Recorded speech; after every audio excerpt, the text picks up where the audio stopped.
Ya karena suka nggak suka gitu ya, Prabowo hari ini menghadapi tembok besar bernama daftar blunder-blunder dia sendiri. Terbongkar, lembaga survei ternyata hanya jadi alat politik. Prabowo panik, elektabilitasnya stagnan. Halo, selamat datang di channel Redaksi Jurnal. Kalau kita ngelihat dari situasi seperti sekarang, dari banyak sekali lembaga survei gitu ya, bahkan dari lembaga survei yang angka-angkanya cukup anomali seperti Kompas, kita akhirnya bisa melihat gitu bahwa semua faktor pendukung yang dimiliki oleh Prabowo itu tidak bisa untuk mengatrol suaranya. Bayangkan, di semua lembaga survei, bahkan di lembaga survei yang memang sudah begitu dekat dengan Prabowo gitu ya, itu tidak bisa memenangkan Prabowo. Itu angkanya masih 30-an atau di bawah 40%. Kalaupun ada yang di atas 40%, ya adalah 41, 42 gitu. Tapi pada intinya itu tidak cukup untuk memenangkan Prabowo di satu putaran.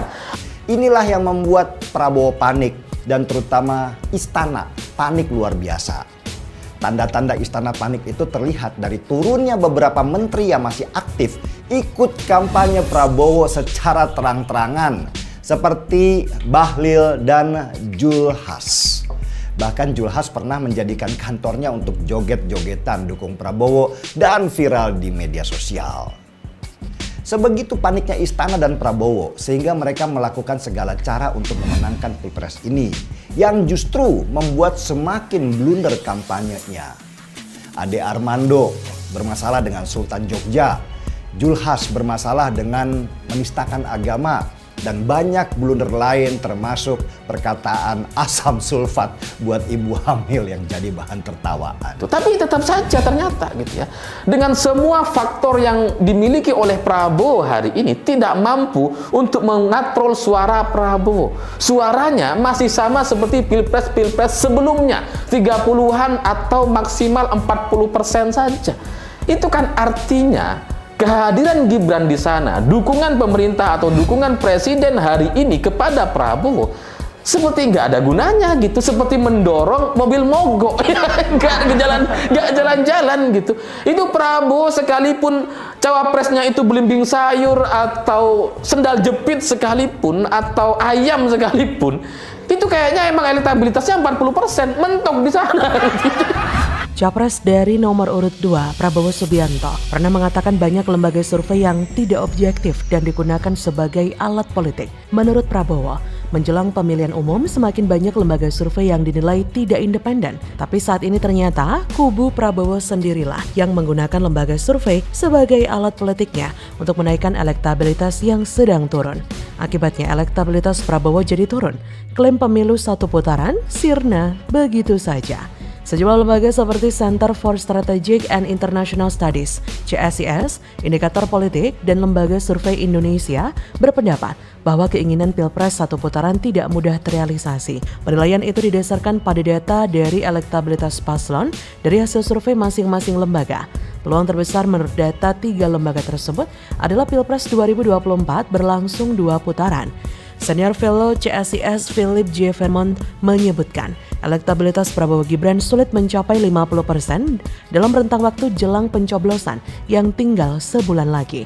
Pencoblosan putaran pertama bakal berlangsung 14 Februari 2024. Direktur Eksekutif LSI Jayadi Hanan juga menganggap peluang Pilpres 2 putaran lebih besar dibanding 1 putaran. Peneliti dari Indikator Politik Bawono Kumoro menilai kepastian Pilpres berlangsung 1 atau 2 putaran bergantung pada hasil survei terbaru yang akan dirilis dalam waktu dekat, kurang dari sebulan sebelum hari pencoblosan.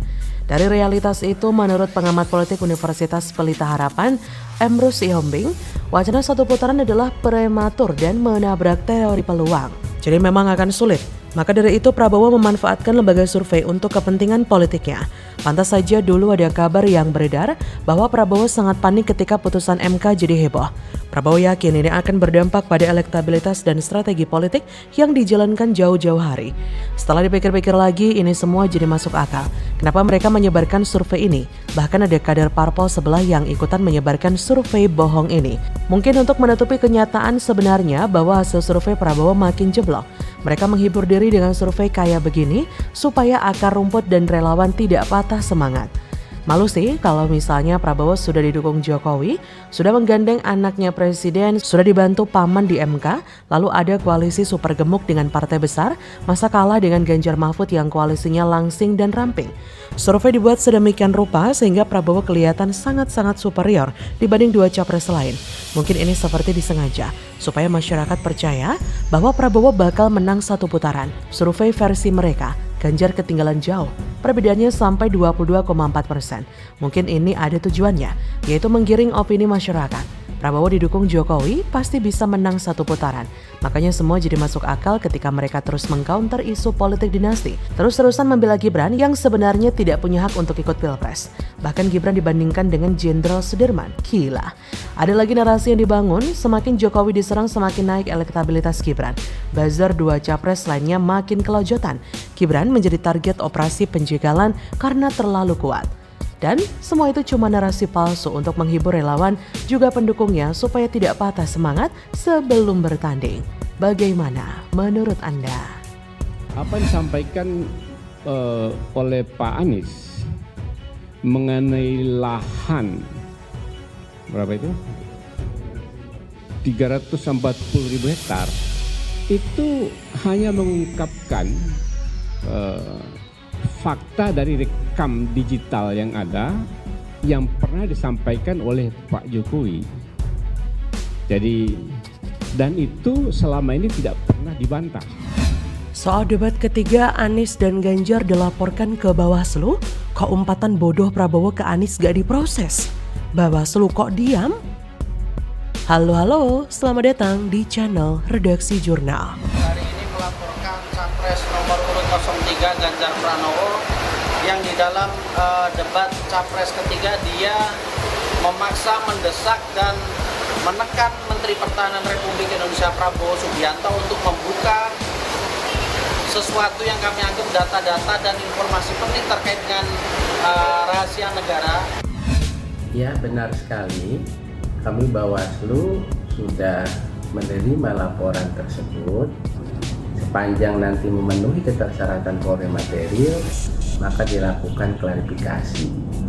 Jika dalam persyaratan tersebut tidak memenuhi syarat Polri material, maka disampaikan kepada pelapornya terhadap status pelaporan tersebut. Pelaporan pada Bawaslu dilakukan oleh sekelompok pendekar hukum pemilu bersih yang melaporkan Capres nomor urut 1 Anies Baswedan. Anies dilaporkan atas pernyataannya dalam debat hari Minggu berkaitan dengan kepemilikan lahan Capres nomor urut 2 Prabowo Subianto. Menanggapi laporan itu, Bawaslu menyebut akan segera melakukan kajian. Tak hanya Anies saja, Capres nomor urut 3 Ganjar Pranowo juga dilaporkan ke Bawaslu karena dianggap menyerang Prabowo saat debat ketiga. Laporan ini disampaikan oleh organisasi yang mengatasnamakan Advokat Pengawas Pemilu. Pelapor menyebut dasar pelaporannya terkait permintaan pada Prabowo untuk membuka data terkait pertahanan. Inilah yang menjadi pertanyaan besar kita. Ketika Anies dan Ganjar dilaporkan, Bawaslu langsung sigap melakukan kajian atas pelaporan tersebut. Tapi, ketika Prabowo melakukan manuver dengan menghina Anies dengan umpatan bodoh, Bawaslu cuma diam. Apakah ini bukti bahwa memang sedang ada intervensi dari pihak kubu istana? Silakan saja tim ses atau elit politik kubu Paslon 02 berkelit dan coba membela Prabowo. Tapi kita tidak mungkin mendiamkan saja temuan menarik soal umpatan Prabowo itu. Hanya karena Prabowo tidak ingin agar hal yang dianggapnya remeh-temeh itu malah dibesar-besarkan. Rakyat Indonesia kudu dibuat melek soal watak asli Prabowo yang cenderung arogan dan pemarah dengan beragam ekspresi yang bisa muncul kapan saja, tak hanya berupa gebrak podium atau melempar handphone. Orang model seperti ini akan sangat mudah terprovokasi dan sangat berbahaya kalau nanti jadi presiden. Jangan-jangan besok karena ada yang nanya soal HAM yang kebetulan jurnalis asing, lalu orang itu bakal dipenjara, lalu negeri asalnya diajak perang. Waduh, gile betul. Sebenarnya akan seru juga kalau misalnya kata-kata bodoh itu dibilang langsung di depan Anies yang langsung menskakmat Prabowo di hadapan puluhan juta pemirsa dan pendengar siaran langsung debat Capres perdana kemarin. Kalau perlu malah mengajak berkelahi biar sekalian seru bercandanya karena dilakukan saat siaran langsung debat Capres. Sejak awal kita bersama-sama meyakini bahwa tidak ada yang berubah dari seorang Prabowo. Sekalipun tim sesnya mati-matian mencitrakan Prabowo sebagai sosok yang kini lebih santun, sabar, tahan menghadapi berbagai serangan dari lawan politiknya, plus rada unyu-unyu atau gemoy. Mungkin yang terakhir ini biar terlihat menggemaskan.